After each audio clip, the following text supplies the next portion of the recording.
저희 동천로 교회에서는 항상 그 인사하는 게 따로 있다고 말씀을 드렸었는데 뭐냐면요, 그 옆에 계시는 성도님들께 사랑합니다라고 인사를 합니다. 오늘 한번 함께 해보도록 하겠습니다.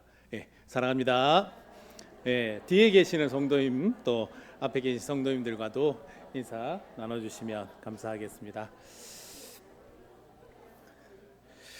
네, 아유 사랑이 넘칩니다.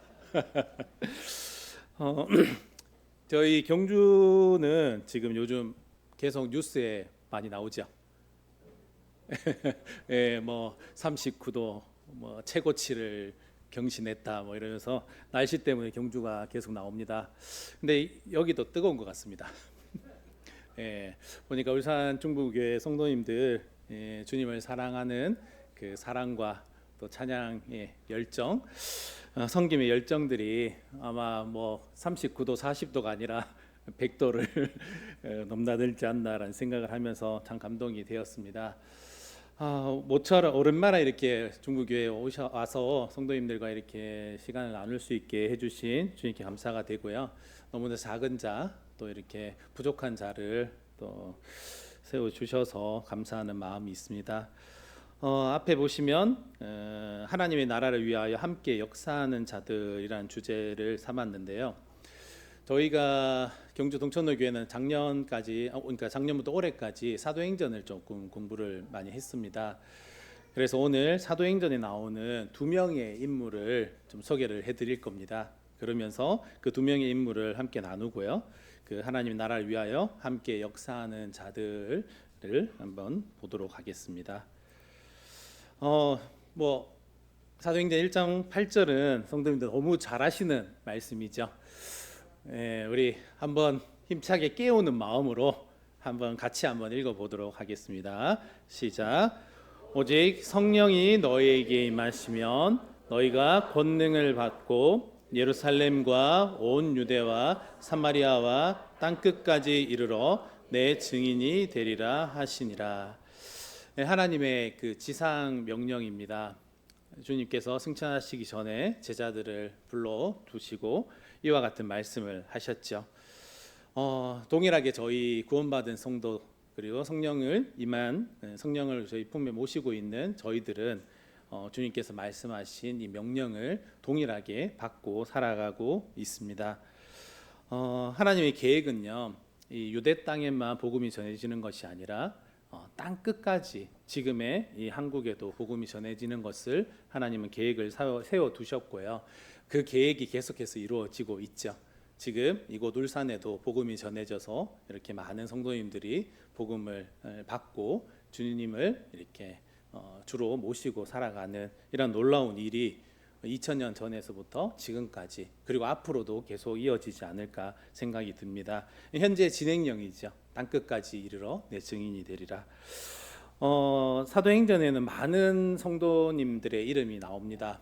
뭐 유명한 바울, 뭐 베드로, 뭐 이와 같은 인물들도 나오고요. 잘 알지 못하는 그런 인물들의 이름들도 많이 등장을 합니다. 대략적으로 한 40명 정도의 이름이 기록된 그 성도들의 이름이 기록되어 있다고 합니다. 그런데요, 그 기록되지 않은 또 수많은 성도들의 그런 헌신과 사랑으로 인해서 이 말씀이 계속해서 이어지고 있다라는 생각이 듭니다. 첫 번째로 볼 인물은 너무 유명한 인물이죠. 바울. 뭐 두 번 설명을 안 해도 될 만큼 위대한 사도 바울입니다. 뭐 사도 바울에 대해서는 많은 성도님들이 또 형제님들이 이렇게 뭐 설교를 해주시고 또 여러 가지로 교훈을 받는 부분들이 많이 있습니다. 사도 바울은 어떠한 인물이었죠? 처음에 예수 그리스도를 핍박하고 예수 그리스도를 믿는 사람들을 잡아다가 옥에 가두고 심지어 외국에까지 건너가가지고 바울을 예수 그리스도를 믿는 사람들을 잡으려고 했던 그와 같은 인물. 또 스데반을 죽이는데 일조했던 그와 같은 너무 어떻게 보면 그리스도인들에게 있어서 악랄한 그와 같은 사람이었습니다. 그런데 예수님께서는 그를 부르시죠. 다메섹에서 사울아 사울아 네가 어찌하여 나를 박해하느냐라고 말씀하시면서 나는 네가 박해하는 예수라라고 바울을 부르십니다. 사실 저희들도 동일하지 않습니까? 저희도 원래 하나님을 알지 못하는 자였고 예수님을 믿지 못하는 그와 같은 사람이었습니다. 그런데 예수님은 저희를 먼저 사랑해 주셨고 저의 이름을 불러주셨고 여기 계시는 성도님들도 동일하게 한 분 한 분의 이름을 불러주셔서 지금 이곳에 주님을 섬길 수 있는 너무나 귀한 성도님으로 부르셨지 않을까라는 생각을 합니다. 바울이 너무 뛰어나고 너무 훌륭해서 부르신 것이 아니라 하나님께서는 사도 바울에게 필요한 주님의 일을 쓰시기 위한 그러한 그릇이기 때문에 바울을 부르셨고 그 바울을 통해서 하나님 역사할 그와 같은 계획이 있으셨음을 우리가 사도행전을 통해서 볼 수가 있었습니다. 바울은요 이방인의 사도였죠. 한번 읽어드리겠습니다. 바울과 바나바가 담대히 말하여 이르되 하나님의 말씀을 마땅히 먼저 너희에게 전할 것이로되 너희가 그것을 버리고 영생을 얻기로 합당하지 않은 자로 자처하기로 우리가 이방인에게로 향하노라. 사도 바울은 본격적으로 이 전도 여행을 떠납니다. 예루살렘에서 복음을 전하지만 그것을 버리고 영생을 얻기에 합당하지 않은 자로 자처했다. 주님의 복음이 전해지지만 그들은 유대인들은 주님을 믿지 않았죠. 이제 그들은 이제 전도 여행을 아시아로 떠나게 됩니다. 이방인에게 본격적으로 말씀이 전해지고 이 유대 땅에게만 국한이 되었던 이 말씀이 이제 땅 끝까지 이르는 첫 번째 여행 아시아로 복음이 전해집니다. 아시아로 복음이 전해졌을 때 하나님의 말씀이 흥황하였더라라고 말씀을 하시면서 그곳에 있는 많은 이방인들이 복음을 듣고 주님을 영접하는 놀라운 일들이 있었죠. 그런데 16장 6절에 보면 성령이 아시아에서 말씀을 전하지 못하게 하시거늘이라는 말씀이 나옵니다. 바울의 계획은요, 이 아시아에서 많은 지역으로 복음을 전하기를 원했고 또 그것이 성공적으로 되어지는 것처럼 보였습니다. 그런데 성령이 아시아에서 복음을 전하지 못하게끔 막습니다. 그리고 여기 16장 9절에 기록된 것처럼 마게도냐 사람 하나가 서서 그에게 청하여 이르되 마게도냐로 건너와서 우리를 도우라. 이제 아시아에서 너무 복음이 잘 전해지고 많은 사람들이 구원을 받았지만 성령님은 뭘 원했냐 하면 다시금 유럽으로 건너오기를 원하셨습니다. 여기서 의문이 하나 생기죠. 바울이 아시아에서 복음을 전하는 것이 뭐 특별히 잘못된 걸까요? 아니죠. 너무나 잘하고 있는 상황이었죠. 그리고 그곳에서 영혼의 구원이 없었습니까? 아니죠. 너무 많은 사람들이 구원을 받았습니다. 그런데 유럽으로 건너오라고 했던 그 성령의 음성이 들렸을 때 바울은 어떻게 했냐 이거죠. 주님, 저 지금 아시아에서 너무 복음을 이렇게 전하고 많은 사람들이 구원을 받고 있는데 이곳에서 좀 더 복음을 전하기를 원합니다라고 이야기를 한 것이 아니라 그 길로 바로 주님의 말씀하신 그 길로 유럽으로 건너가서 복음을 전하게 됩니다. 우리가 곧 마게도냐로 떠나기를 힘쓰니 이는 하나님이 저 사람들에게 복음을 전하라고 우리를 부르신 줄로 인정함이로라. 그는 성령님의 음성에 민감하게 반응하고 이곳에서의 잘 되고 있는 상황임에도 불구하고 주님이 부르셨기 때문에 유럽으로 건너가지요. 유럽으로 건너가서도 마찬가지죠. 많은 분들이 이제 구원을 받게 되는 역사가 일어납니다. 유럽에 가서 빌립보, 마게도냐 첫 성인 빌립보에서도 구원의 역사가 일어나고 옥에 갇혔지만 그곳에 있었던 간수들도 구원을 받고 또 막 구원을 받는 역사들이 막 일어납니다. 그런데 이제는 예루살렘으로 가라고 말씀을 합니다. 이거 똑같죠? 아시아에서 복음이 잘 전해졌고 유럽에서도 복음이 잘 전해져서 수많은 사람들이 주님을 믿게 됩니다. 그런데 이제는 예루살렘으로 가라라는 성령의 음성이 들려집니다. 이렇게 교제를 했을 때 많은 성도들이요 예루살렘으로 가는 것을 막았어요. 왜? 예루살렘으로 가면 사도 바울을 죽이려고 하는 수많은 사람들이 있고 그곳으로 가면 핍박이 받을 걸 당연하게 생각하고 있었기 때문에 많은 성도들이 바울 사도 가지 마세요라고 권합니다. 하지만 사도 바울은 뭐라고 고백을 하냐면, 보라, 이제 나는 성령에 매여 예루살렘으로 가는데 거기서 무슨 일을 당할는지 알지 못하노라. 오직 성령이 각 성에서 내게 증언하여 결박과 환난이 나를 기다린다 하시나, 내가 달려갈 길과 주 예수께 받은 사명 곧 하나님의 은혜의 복음을 증언하는 일을 마치려 하면은 나의 생명조차 조금도 귀한 것으로 여기지 아니하노라. 참, 이제 예루살렘으로 가게 되면 뭐가 기다리고 있다고 기록을 하죠? 결박과 환난이 나를 기다린다. 예루살렘으로 가게 되면요, 바울이 어떤 처지에 당할는지 알고 있었어요. 왜? 그곳에 많은 사람들이 바울을 죽이려고 하고 잡으려고 하고 한다는 소문을 들었겠죠. 그리고 성령이 또 그와 같은 음성을 들려주십니다. 그럼에도 불구하고 그의 사명, 하나님의 은혜의 복음을 증언하는 일을 마치려 하면은 내가 그곳에 가서 죽는 한이 있어도 나는 그 성령님의 말씀에 민감하게 반응해서 그 말씀에 따라서 나는 움직이겠노라. 나는 죽어도 상관없다라는 이와 같은 놀라운 고백을 하게 됩니다.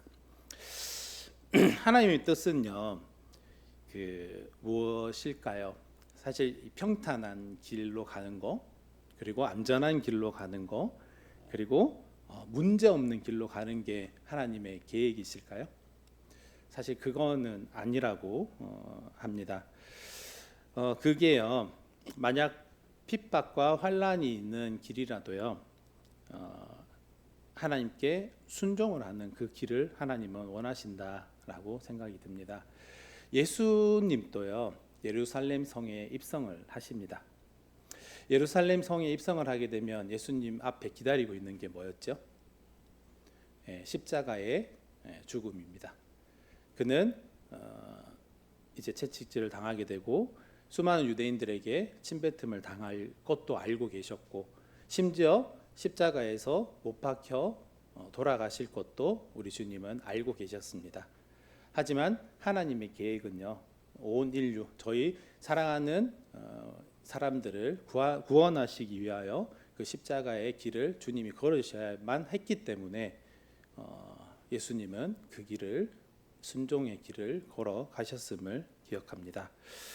우리에게 때로는 이런 결박과 환난, 고난이 닥칠 수도 있습니다. 하지만 이 고난은요, 실패가 아니라 하나님의 이 계획 속의 일부임을 기억하시길 바랍니다. 이 예루살렘으로 가는 길이요, 사도 바울도 마찬가지였죠. 은혜의 복음을 증언하는 일을 마친다라고 표현을 하죠. 그도 예루살렘으로 가는 길이요, 끝이라고 생각했을 수도 있어요. 하지만 하나님의 계획은 끝이 아니라 바로 시작이었음을 기억을 할 수가 있습니다. 우리는 사도행전을 봤기 때문에 사도 바울은 여기서 이제 예루살렘에서 나는 죽겠구나, 나는 여기서 끝나겠구나라고 생각을 했을 수도 있겠지만, 하나님은 결코 예루살렘에서 끝나는 것이 아니라 우리 사도행전 1장 8절에서 보셨던 것처럼 이 땅끝까지 이르게 되는 것을 계획 속에 있었습니다. 바로 하나님의 계획은요, 예루살렘에서 나의 일을 증언한 것 같이 로마에서도 증언하여야 하리라 하셨다라고 말씀합니다. 사도 바울이 이제 예루살렘으로 건너가서 이게 억울하게 붙잡히고 공회 앞에 서기도 하고 재판을 받기도 합니다. 이 재판 앞에서도요, 사도 바울은 끝까지 복음만 전합니다. 그곳에서 사도 바울은 원래 변론을 해야 됩니다. 저는 잘못한 게 없습니다. 왜? 옥에 갇히게 생겼는데, 그런 상황 속에서 우리는 보통 뭘 해야 되죠? 저 아무것도 잘못한 게 없습니다. 사도 바울은 실제로 잘못한 게 없거든요. 예수 그리스도를 전한 거 외에는 잘못한 게 없단 말이에요. 그런데 그럼에도 불구하고 계속 복음을 전하죠. 그리고 예루살렘에 도착했을 때 이 40여 명이나 되는 사람들이 먹지도 않고 마시지도 않고 바울을 죽이려고 소위 결사대가 꾸려집니다. 이 정도면 사도 바울은 죽은 목숨이죠. 우리가요, 죽는 거는 사실 성도님들이 두렵지 않으리라 생각이 듭니다. 왜? 죽음 후에 하나님 계시는, 우리 주님 계시는 저 천국에서 영원토록 살 그런 소망을 가지고 있기 때문에 죽는 것 자체는 두렵지 않아요. 저도 마찬가지입니다. 그런데 예를 들어서 매를 맞는다든지 핍박을 당한다든지 환난을 당한다든지 또 아프다든지 이러한 고난들에 대해서는 좀 염려가 되고 좀 걱정이 되지 않나 생각을 합니다. 사도 바울도 마찬가지죠. 40명이 죽이려고 이렇게 계획하고 있는데 두렵지 않을까요? 2016년도죠. 지금부터 이제 10년 전인데 경주에서 지진이 났어요. 아마 아실 거예요. 경주에 계셨던 분들은 그 지진에 대한 좀 트라우마가 있습니다. 연속해서 일주일 상간에 이제 2번이나 큰 지진이 났는데 저도 이 지진이 났을 때 무섭더라고요. 예, 이제 지진이 나고 성도님들하고 같이 기도하는데 목소리가 떨려요. 왜? 한 번도 경험을 해보지 못했던 그런 어떻게 보면 환란이죠. 그러니까 뭐 죽는 것 자체는 안 두려운데요. 저희 자매 얘기하기는 뭐하지만 저희 자매도 죽는 건 안 두려운데 혹이나 이렇게 지진이 나서 건물이 무너져서 한 방에 가면 괜찮겠죠. 한 방에 가면 괜찮은데 만약에 크게 다치거나 불구가 된다든지 그러면 그런 것 자체가 너무 두려운 거예요. 예. 사도 바울도 두려울 수 있겠다라는 생각을 합니다. 그를 죽이려고 막 하죠. 그러면 사도 바울도 도망도 가야 될 거고 여러 가지 환란의 상황들이 처해졌잖아요. 두려울 수 있겠지만요. 그 두려움 앞에서 우리 주님은 그에게 이렇게 말씀하셨죠. 담대하라. 네가 예루살렘에서 나의 일을 증언한 것 같이 로마에서도 증언하여야 하리라. 뭐 쉽게 말씀드려서 너 예루살렘에서 안 죽어. 40명이나 죽이려고 달려들어도 너 절대로 안 죽어라고 주님이 말씀합니다. 그러면서 담대하라. 너가 해야 될 일은 복음을 전해야 되는 일이야라고 말씀합니다. 두려워하지 말라. 이렇게 주님은 말씀을 하시죠. 놀라운 일이 생겼죠. 이 40여 명의 사람들이 죽이려고 하면 어떤 뭐 장군이 와도 40명이 달려드는데 어떡하겠어요. 그런데 사도 바울을 보호한 사람들은 누구였어요? 로마의 군인들이 사도 바울을 보호합니다. 이 하나님의 섭리는요, 이렇게 놀랍다는 생각을 합니다. 유대인들이나 아니면 그곳에 있었던 예수님을 믿던 사람들이 바울을 이렇게 보호하려고 하면요, 절대로 보호할 수가 없는 상황이죠. 그런데 많은 군대들을 사용을 하셔서 로마의 군인들을 사용하셔서 사도 바울을 보호하고 심지어 헤롯 궁에 있는 감옥에 갇히게 함으로 인해서 사도 바울을 아무도 건드리지 못하게끔 절대 예루살렘에서 죽지 않게끔 보호를 하십니다. 어떻게? 로마에 있는 군인들을 사용하셔서입니다. 하나님의 계획은요, 이렇게 놀랍다는 생각을 합니다. 사도 바울을 처음 이 다메섹에서 부르실 때에 이 아나니아라는 제자를 주님이 부르셔서 바울을 만나게 하시죠. 이 아나니아도 사울에 대한 소문을 들었어요. 그는 예수 그리스도를 믿는 사람들을 잡아가 옥에 가두는 사람입니다. 어떻게 제가 그곳에 갑니까? 그런데 예수님께서는 이렇게 말씀하시죠. 내 이름을 이방인과 임금들과 이스라엘 자손들에게 전하기 위하여 택한 나의 그릇이라. 그가 내 이름을 위하여 얼마나 고난을 받아야 할 것을 내가 그에게 보이리라 하시니. 사도 바울은요, 이방인과 임금들과 이스라엘 자손들에게 전하기 위하여 택한 나의 그릇으로 부르셨습니다. 바울을 부르신 목적이 이와 같은 겁니다. 그가 유대인들에게 복음을 전했죠. 그리고 이방인의 사도로 부르심을 받아서 이방인들에게 복음을 전했습니다. 그리고 심지어 여기 기록된 대로 임금들에게도 복음을 전해야 되는 그릇이라고 말씀합니다. 그래서 바울이 그곳에 갇히게 되고 잡혀서 총독 벨릭스 앞에서도 복음을 전하고 또 아그리빠 왕에게도 복음을 전하고 심지어 가이사에게도 복음을 전해야 되는 이와 같은 그릇의 역할을 합니다. 아까 말씀드린 것처럼 변명하고 변증하고 자기를 보호해야 되는 그 자리에서도 그는 거침없이 복음을 전하는 그와 같은 사명으로 살아가게 됩니다. 드디어 이제 로마로 향하게 됩니다. 그 변론들이 다 끝나고 이제 가이사 앞에 서서 그는 이제 심판을 받아야 되기 때문에 이제 로마로 떠나게 되죠.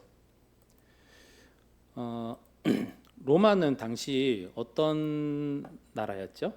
사도 바울 시대에 이 로마 제국은 이렇게 이 지중해를 중심으로 해가지고요, 이 인근의 나라들을 지배하던 굉장히 세계를 지배할 수 있는 그와 같은 나라였습니다. 이 강대한 군사력으로 여러 지역을 다스리고 있었죠. 사실 겉으로 보면요, 정치적인 제국이었지만 이 하나님께서는 이 제국을 복음의 전파의 도구로 사용을 하십니다. 지금 여기 보이는 선들이 바로 수천 킬로에 해당하는 도로들입니다. 모든 길은 로마로 향한다라는 얘기가 있죠.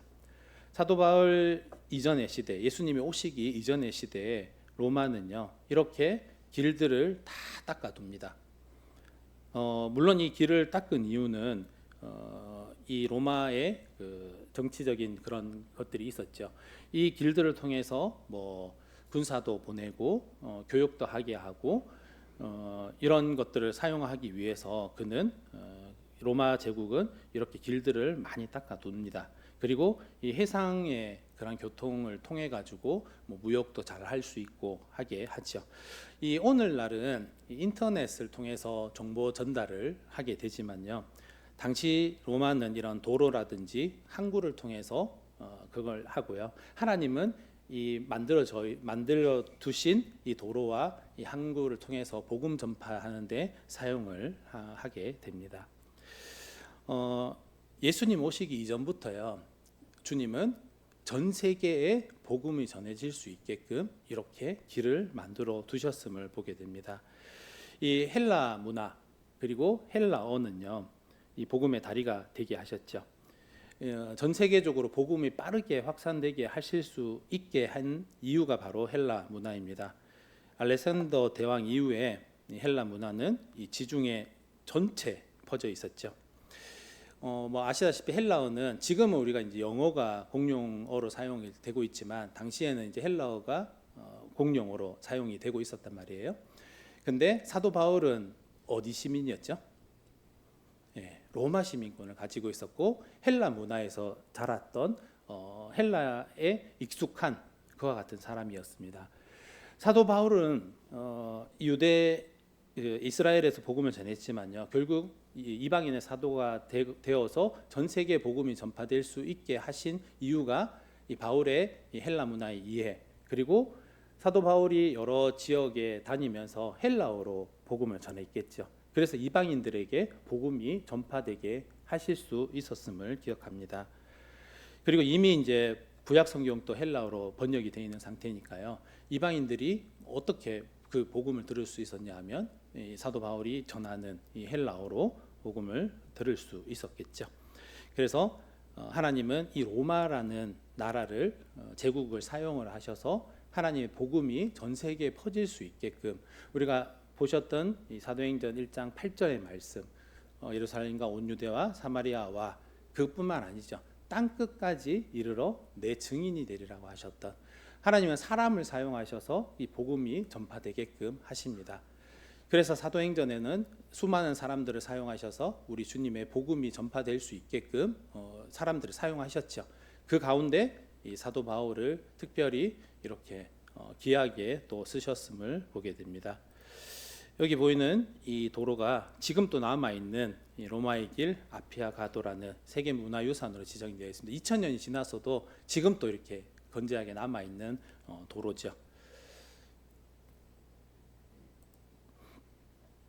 다시 돌아가가지고요, 이제 사도 바울은 그가 그토록 가고 싶어했던 로마로 출발을 합니다. 어떤 신분으로요? 죄수의 신분으로. 로마로 가기까지는 참 어려워요. 왜냐하면 배를 타고 먼 거리를 이동을 해야 되고 또 심지어 돈도 많이 들겠죠. 거리도 멉니다. 그리고 사도 바울을 죽이려고 했던 40명의 사람들이 먹지도 않고 마시지도 않고 바울을 죽이려고 하고 있어요. 그런데 하나님은 사도 바울을 죄수의 신분으로 두시고 그가 그토록 가고자 했던, 또 하나님이 계획하셨던 그 로마의 부대를 사용하셔서 보호하에 이동을 하게 하십니다. 사도 바울이요, 계획을 세웠지만 사도 바울의 계획대로 되지 않았죠. 앞에 보면 우리가 배를 타고 이달리아에 가기로 작정되매라고 기록합니다. 작정되매, 되었다. 수동형이죠. 사도 바울이 로마로 가기로 원했지만 사도 바울이 가고 싶었을 때는 못 갔습니다. 그가 그토록 가고 싶어 했던 로마에 그의 계획대로는 안 되었죠. 그런데 이제는 작정되어졌습니다. 이달리아로 가게 됩니다. 그것이 바로 하나님의 계획에 의해서 가게 됩니다. 사실 우리의 인생이요, 내가 작정해서 뭔가를 하는 인생이 아니라 우리 주님께서 나에게 작정되게 하는, 주님이 보여주시는 그 길로 가는 것이 어쩌면 그리스도인의 가장 좀 합당한 삶이 아닌가라는 생각을 합니다. 주님이 우리를 먼저 부르셨고 내가 주님을 선택한 게 아니었죠. 주님이 저희를 먼저 사랑하여 주셔서 주님이 저희를 이렇게 그리스도인으로 삼아 주시고, 또 주님이 우리에게 항상 음성을 주십니다. 성경을 통해서, 또 강단의 말씀을 통해서, 또 앞선 형제님들을 통해서 저희들에게 어떠한 말씀들을 들려주시죠. 이게 성령의 인도하심입니다. 그런데 그 성령의 인도하심에 민감하게 반응하는 이 사도 바울과 같이 내가 막 어떤 길을요 준비해가지고 뭐 능동적으로 막 하려고 하면 잘 되던가요? 저는 잘 안 되더라고요. 그런데 주님께서 이렇게 작정되게 하십니다. 사도 바울도 열심히 복음을 전하고 아시아에서 복음을 전하고 유럽에서 복음을 전하고 로마로 막 가고 싶어 하고, 그게 아니라 주님께서 그의 길을 계속해서 인도하셨는데 그 인도하심에 그가 수동적으로 움직이는 거예요. 주님이 이렇게 말씀하셨기 때문에 내가 그 길로 가겠습니다라는 결단을 하게 됩니다. 하나님이 인도하시는 인생, 그게 어쩌면 그리스도인이 가장 추구해야 되는 그 길이 아닐까 생각을 합니다. 다시 27장 1절 2절 한번 읽어보도록 하겠습니다. 시작. 우리가 배를 타고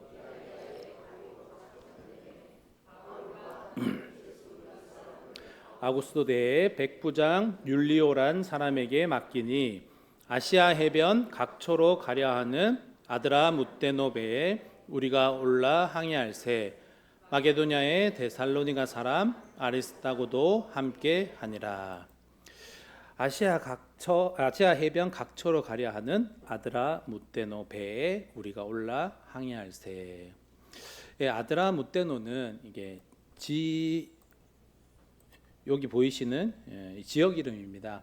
당시에는 이 아드라무떼노라는 배를 타고 이 아시아 해변 근처로 이렇게 지나갑니다. 물론 뭐 여러 가지 이유가 있겠죠. 해변 근처로 가야지 이제 뭐 풍랑을 안 만나고 이런 것들이 있을 수 있겠죠. 하지만 조금 다른 각도에서 봤을 때 이 아드라무떼노가 지나가는 이 지역들이 어딘가요? 처음에 이제 시돈에서 출발을 하죠. 그리고 여기 보이시는 이 구브로, 그리고 구브로는 무슨 땅이죠? 바나바의 고향이죠.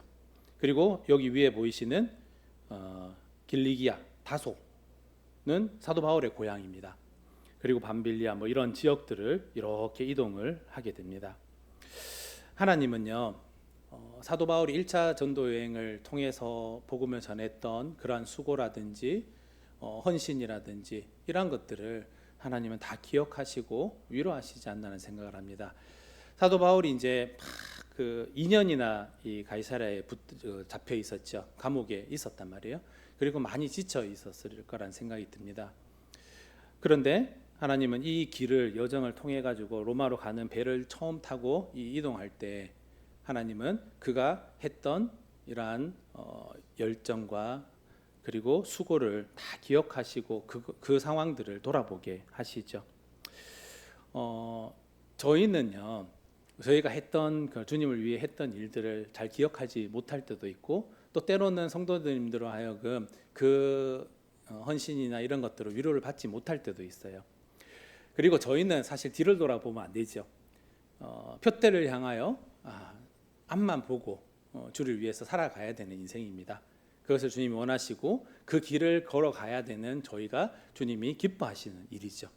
하지만 우리 주님께서는요, 그동안 이렇게 가져왔던 그 모든 일들을 하나하나 다 기억을 하시고 계시다는 겁니다. 사도 바울이 너무 이 지치고 힘들고 로마로 가는 이 죄수의 모습으로 갈 때 이 아드라무테노 배를 타고 이동을 하면서 그가 아시아에서 복음을 전했던 이러한 수고들을 기억을 하셔 주시고 위로해 주시는 하나님을 경험하지 않았을까 생각을 합니다. 하나님은요, 우리가 섬기는 이 곳곳마다 다 기억을 하시고 그 부분에 대해서 하나님은 위로를 해주신다 생각을 합니다. 사실 지금 우리가 섬기는 이 순간도요, 하나님은 기억을 해주시고 또 사실 지금이 가장 빛나는 시기입니다. 우리가 이렇게 섬길 수 있는 시기가 가장 빛나는 거고, 지금 이 순간 자체가 하나님이 우리에게 우리의 이런 수고와 섬김을 기억하시는, 물론 우리는 다 그걸 기억 못할 수도 있고 성도님들로 하여금 보이지 않는 곳에서 일하시는 성도님들도 많이 계십니다. 앞에서 이렇게 나와서 일하시는 성도님들은 또 성도님들로 하여금 많은 또 위로도 받고 하죠. 하지만 보이지 않는 곳에서 일하시는 성도님들은 때로는 아무도 몰라봐 줄 수도 있습니다.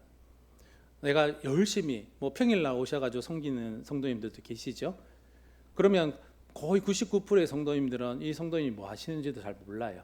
하지만 하나님께서는 다 하나하나 기억을 하시고 또 하나님이 그 때에 따라서 위로해 주시는 하나님을 기억을 할 수가 있습니다. 이제 로마에 도착을 합니다.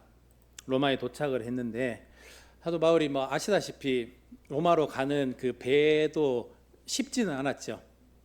가다가 풍랑을, 유라굴로라는 큰 풍랑을 만나서 배가 파손이 되기도 하고, 그리고 한 섬에 들어가기도 하죠.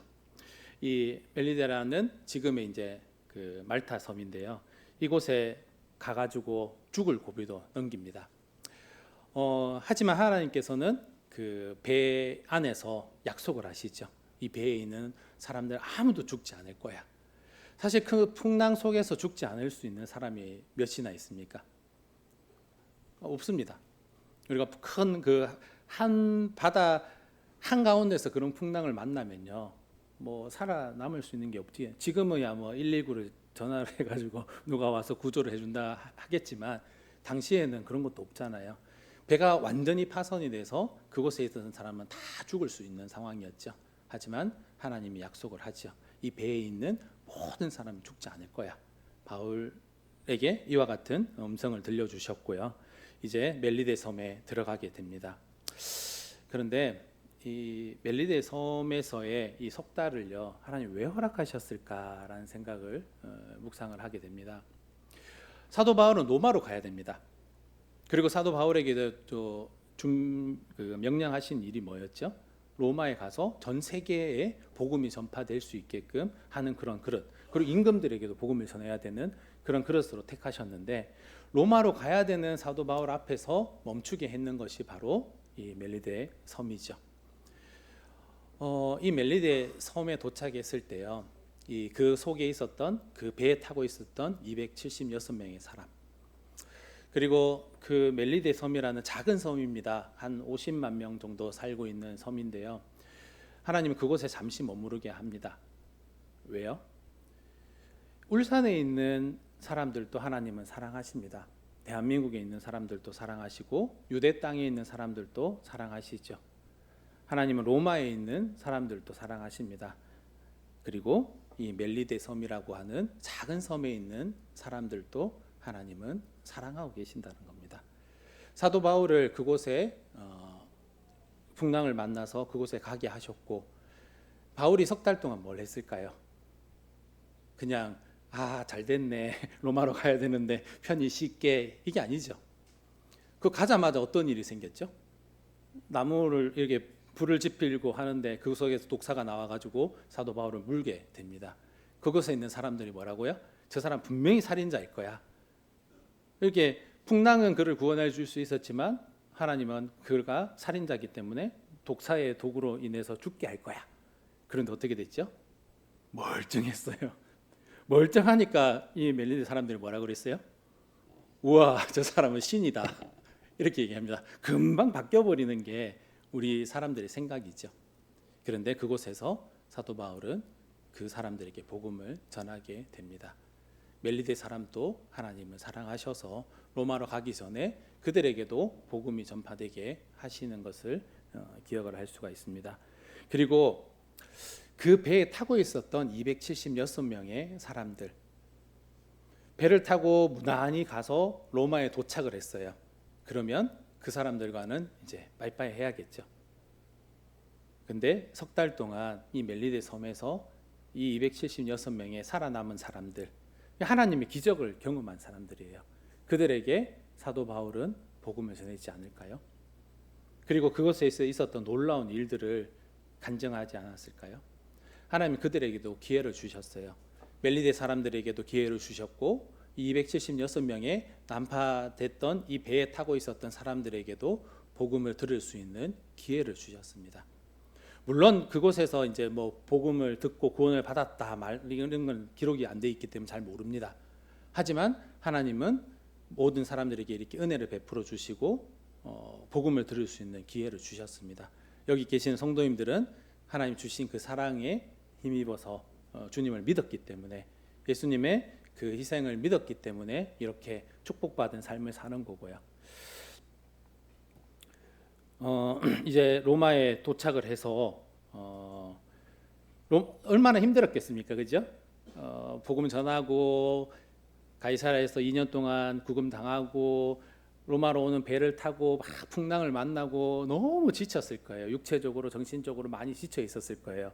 근데 도착하자마자 누가 그를 맞이했냐 하면요, 그곳 형제들이 우리 소식을 듣고 아비오 광장과 트레이스 타베르네까지 맞으러 오니 바울이 그들을 보고 하나님께 감사하고 담대한 마음을 얻으니라.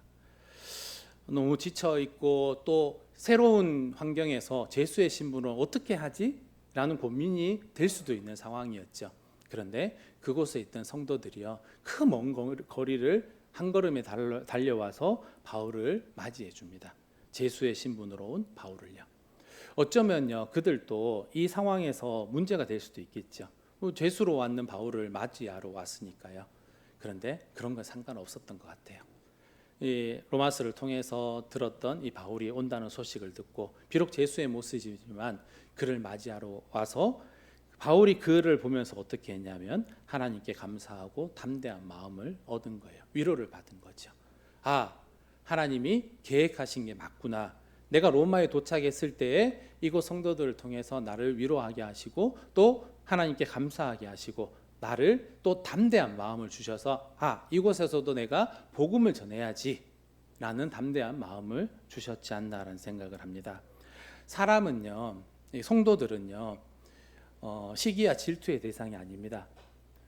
성도는 미움의 대상이 아니죠. 바로 이와 같은 사랑의 대상입니다. 가끔 이제 우리가 성도들을 너무 믿어서 문제가 되는 경우가 있습니다. 성도는 믿음의 대상이 절대 아니죠. 사람은 믿어서는 안 되는 겁니다. 믿는 거는요, 우리 주님을 믿어야 되는 거고, 성도들은 서로 사랑해야 되는 겁니다. 우리 주님께서 새로운 계명을 저희들에게 주셨죠. 내가 너희를 사랑한 것 같이 너희도 서로 사랑하라라고 명령하십니다. 서로 믿어라라고 말씀하시지 않고 있죠. 믿다가 보면요, 때로는 발등에 찍힐 때도 있습니다. 아니면 실망할 때도 있겠죠. 그런데 성도들은요, 이렇게 미움과 시기와 다툼의 대상이 아니라 우리 주님이 우리를 사랑하신 것 같이 서로 사랑의 대상으로 서로를 격려하고 위로하고 섬겨야 되지 않나라는 생각을 합니다. 사도 바울이 그와 같은 것을 경험을 했죠. 로마에 있던 성도들이 사도 바울이 그 먼 거리를 왔을 때 그들은 이 80km 되는 거리를 한 걸음에 달려와서 사도 바울을 위로합니다. 그때 사도 바울은 하나님께 감사하고 담대한 마음을 얻어서 그가 더 열심히 복음을 전하는데 힘을 얻게 되지 않았나 생각을 하게 됩니다. 그리고 그곳에서 이제 또 복음을 전하죠. 그 말을 믿는 사람도 있고 믿지 아니하는 사람도 있어 하나님의 이 구원이 이방인에게로 보내준 줄 알라. 그들은 그것을 들으리라 하더라. 복음이 전해지지만요, 믿는 사람도 있고 믿지 않는 사람도 있더라라고 말씀을 합니다. 복음은 모든 사람을 기쁘게 하는 것은 아닙니다. 믿지 않는 사람들은 그 복음이 그냥 한낱 잠 오는 이야기, 그리고 왜 자꾸 이런 걸 얘기해라고 들려지는 그런 소리일 수도 있겠죠. 하지만 믿는 사람들에게는 이것이 너무나 기쁨의 소리가 되는 거죠. 하지만 우리들은요, 다만 진리를 선포하는 이 일에 최선을 다해야 되는 겁니다. 사람들을 기쁘게 하는 것이 아니라 복음의 진리를요, 온천하에 선포하는 일이 바로 저희들의 일이 아닌가 생각을 합니다. 그렇기 때문에요, 이 복음이 계속해서 전해졌고 지금의 이곳까지 복음이 전해졌습니다. 사도행전을 계속 보면서요, 복음은요, 사람도 복음을 막지는 못했습니다. 그리고 감옥도 복음을 막지를 못했죠. 그리고 유명한 강대의 황제들도 복음을 막지 못했습니다. 그리고 이 멜리데 섬에 있었던 독사도 복음을 막지는 못했어요. 복음은요, 계속해서 이렇게 전해집니다. 왜? 예수 그리스도를 믿었던 사람들을 통해서 하나님은 그들에게 말씀을 주시고 그 말씀을 전파하라고 하셨던 이 명령을 주셨기 때문에 그 명령을 우리는 계속해서 전하게 되는 거죠. 그래서 2000년이 지났지만 지금 이곳에도 복음이 전해지고 있고 앞으로도 계속 복음이 전해지리라는 생각이 듭니다. 28장 31절은요, 마지막 절입니다. 지금 우리가 성경에 보고 있는 이 사도행전의 마지막 절인데요, 하나님의 나라를 전파하며 주 예수 그리스도에 관한 모든 것을 담대하게 거침없이 가르치더라라는 말씀으로 일단 우리가 보는 사도행전 28장 끝이 납니다. 사도 바울이 그곳에서 복음을 전하다가 죽었노라라고 끝이 나는 것이 아니라 하나님 나라를 전파하고 그리스도에 관한 것을 담대하게 거침없이 가르치더라라는 말씀으로 끝이 나죠. 성도님 아시다시피 사도행전은 끝이 난 게 아니죠. 계속해서 거침없이 복음이 전해지는 걸로 연결이 되어집니다. 두 번째 살펴볼 인물은 바로 아리스다고입니다.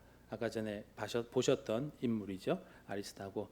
사도 바울은 너무 유명한 사람입니다. 정말 주를 위해 헌신하고 또 주님을 위해 목숨도 아끼지 않던 그와 같은 이름이 계속해서 등장하는, 신약 성경에 사도 바울 이름이 사라지면 많은 성경이 좀 없어지겠죠. 그런데 이 아리스다고라는 인물은 별로 성경에 기록이 안 되어 있습니다. 총 5군데만 기록이 되어 있더라고요. 그런데 여기 보면 사도행전 27장 2절에 우리가 올라 항해할 새 마게도냐의 데살로니가 사람 아리스다고도 함께 하니라. 여기서 주목해야 될 단어는 우리가라는 단어입니다. 사도 바울이 가는 그 죄수의 신분을 가는 그 배 안에는요, 사도행전을 기록한 누가도, 그리고 여기 보이시는 이방인 데살로니가 사람 아리스다고도 함께 그 배에 타고 있었습니다. 아리스다고는 죄인이 아니죠. 그럼에도 불구하고 그는 죄인이 타고 가야 될 그 배에 함께 타고 갑니다. 베드로도요, 감옥에 있을 때에 혼자 감옥에 있었을까요? 감옥에 있었던 건 베드로지만 교회는 그를 위해 함께 기도했습니다. 예수님도 그 십자가 직전에 겟세마네에서 기도할 때 제자들이 함께 있었죠.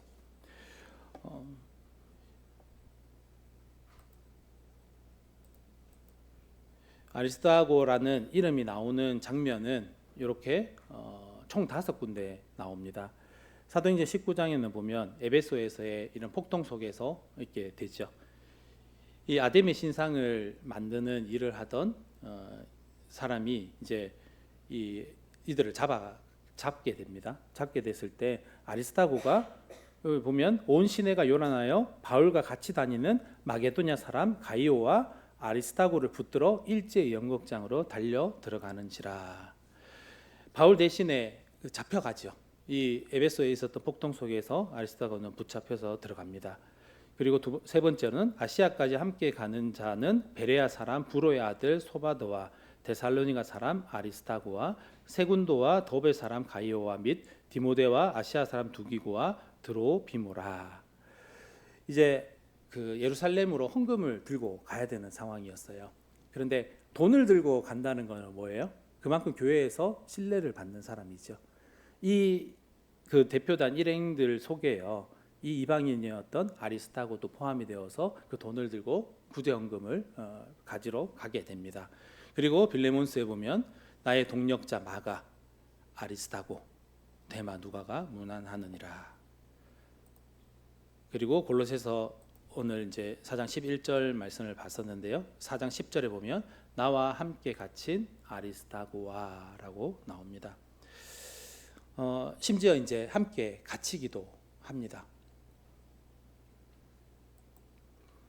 아리스타고는요, 그 바울 앞에 서기보다는 곁에 서 있던 사람이었습니다. 성경 어디에도요, 아리스타고가 설교했다는 내용이 기록되어 있지 않습니다. 그리고 그가 뭐 어떤 기적을 일으켰다라는 말씀도 없습니다. 하지만 항상 사도 바울 곁에 있었어요. 그리고 그는 이 위험을 계산하지 않았습니다. 사도 그 에베소에 있는 폭동에서도요, 그가 이제 붙잡혀가면 큰일 날 수도 있겠다라는, 우리는 보통 계산을 많이 하죠. 이 뭐 교회 안에서 어떤 일을 할 때도 하나 이거를 하게 되면, 이 일을 맡게 되면 나 시간이 많이 소요가 되는데, 돈이 많이 소요되는데, 엄청 그런 계산을 빨리 합니다. 예, 그런데 아리스타고는 이런 상황 속에서 계산을 하지 않았습니다. 사도 바울이 가야 될 그 로마로 가야 되는 그 배, 어쩌면 붙잡혀 가서 엄청난 어려움이 당할 수도 있는 그런 상황이었을 수도 있습니다. 하지만 그는 계산하지 않고 사도 바울과 함께 그 배를 올라타고 갑니다. 그가 살고 있었던 그 고향 땅을 벗어나서 로마로 가는 그 항해에도 그는 함께 하죠. 그리고 그는 충성된 사람이었습니다.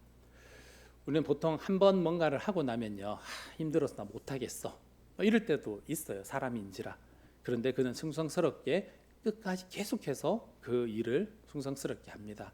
사도 바울 곁에서 이 10년 넘는 기간 동안 계속해서 충성되이 자기가 해야 할 일들, 그는 설교를 잘하는 사람이 아니었을 수도 있어요. 그는 어떤 뭐 특별한 일을 잘하는 사람이 아니었을 수도 있어요. 하지만 계속해서 그가 부르심을 받은 대로 그의 일을 충성스럽게 하게 됩니다. 그리고 그는 명예보다는 헌신을 선택했습니다. 사람들은요, 사도 바울 그리고 베드로 이와 같은 사람들은 기억을 합니다. 하지만 아리스타고는요, 기억을 못할 수도 있어요. 성경에도 5군데밖에 나오지 않는 이 어쩌면 별로 기억에 남지 않을 인물, 사람들은 많은 명예를 원하고 앞에서 누군가에게 칭찬받고 하는 것을 좋아하지만 아리스타고는 이 헌신을 선택을 합니다. 그는 자기의 이름이 드러나는 것보다는 바울이 주님을 위해서 하는 일들에 대해서 옆에서 함께 묵묵하게 지키고, 그가 붙잡힐 때 자기가 대신해서 붙잡히고, 그가 힘들 때 어려움을 당할 때 같이 하고, 감옥에 같이 갇히고, 이런 일들을 하죠. 그리고 끝까지 남은 사람이었습니다. 디모데후서에는요, 많은 사람들이 이제 떠났다는 이야기들도 기록이 돼 있죠.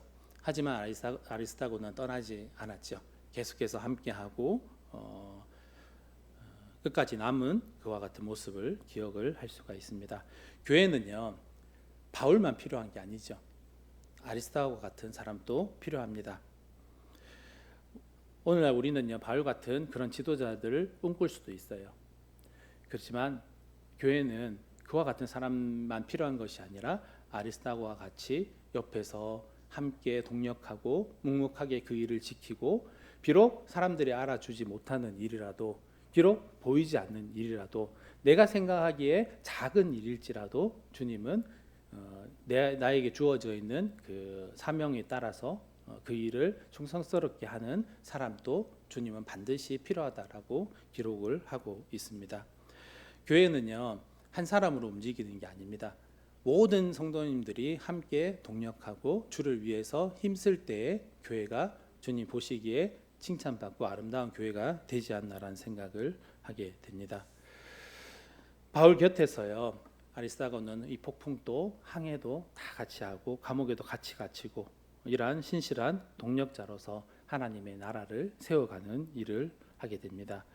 끝으로 이 골로새서 4장 11절 말씀을 보면 하나님의 나라를 위하여 함께 역사하는 자들이라고 기록을 하고 있습니다. 우리가 사용하는 그 단어들 중에서요, 가장 가치 있는 단어가 뭘까 이렇게 생각을 해보게 됩니다. 혹시 성도님들이 생각했을 때 가장 가치 있는 단어가 뭡니까? 혹시 다 다를 수 있어요. 네, 저는요 가장 가치 있는 단어가 가치라는 단어가 아닐까 생각을 합니다.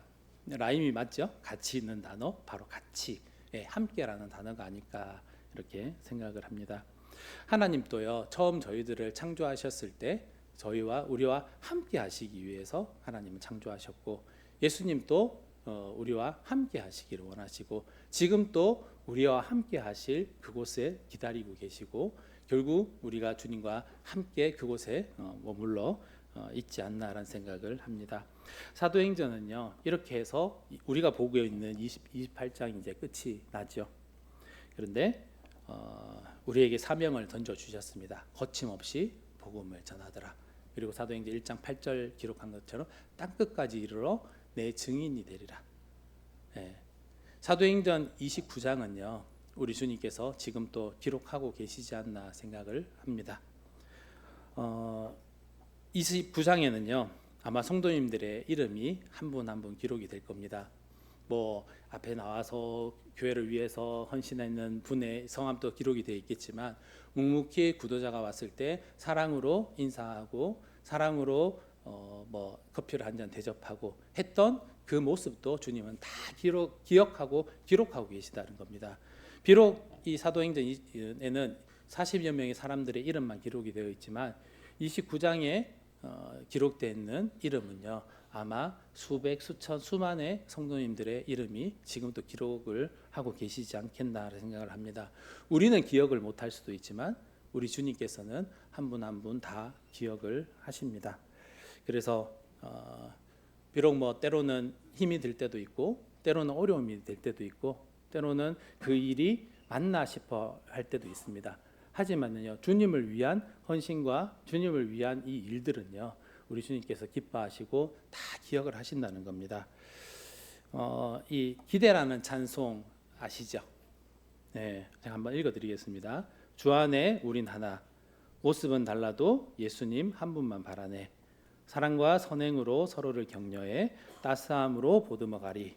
주님 우리 안에 함께 하시니 형제 자매의 기쁨과 슬픔 느끼네. 내 안에 있는 주님 모습 보내 그분 기뻐하시네. 주님 우리를 통해 계획하신 일, 부족한 입술로 찬양하게 하신 일, 주님 우리를 통해 계획하신 일, 너를 통해 하실 일 기대해. 주님은요 우리가 섬기는 이 작은 섬김을 주님은 크게 보시고 그것을 하기를 기대하시는 주님입니다. 그리고 함께 하시는, 주님 안에 함께 하시는 이 형제 자매님들의 모습을 주님은 기대하고 지금 또 그 모습을 기대하고 계시지 않겠나 생각을 하게 됩니다. 우리 찬송 한 장 같이 들으시고 마치도록 하겠습니다. 혹시 피아노 좀 쳐주실 수 있나요? 제가 특별히 악보도 준비해 왔습니다.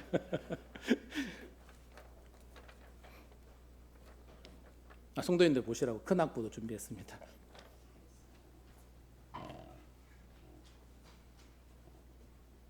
저는 찬송을 잘 못합니다. 저 따라 하시는 게 아니라 성도님들 알아서 기쁨으로 이렇게 찬송 드리기를 원합니다.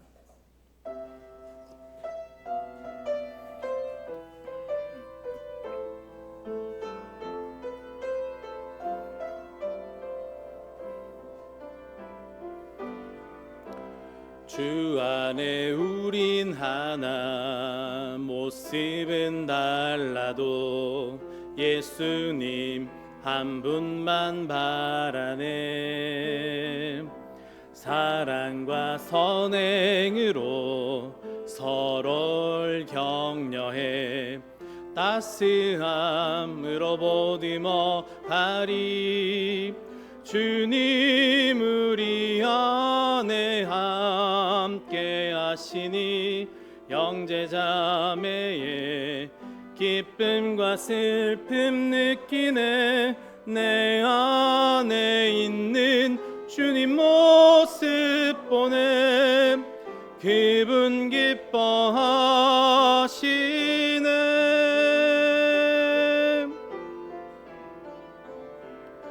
주님 우릴 통해 계획하신 일 부족한 입술로 찬양하게 하신 일 주님 우릴 통해 계획하신 일 너를 통해 하실 일 기대. 감사합니다.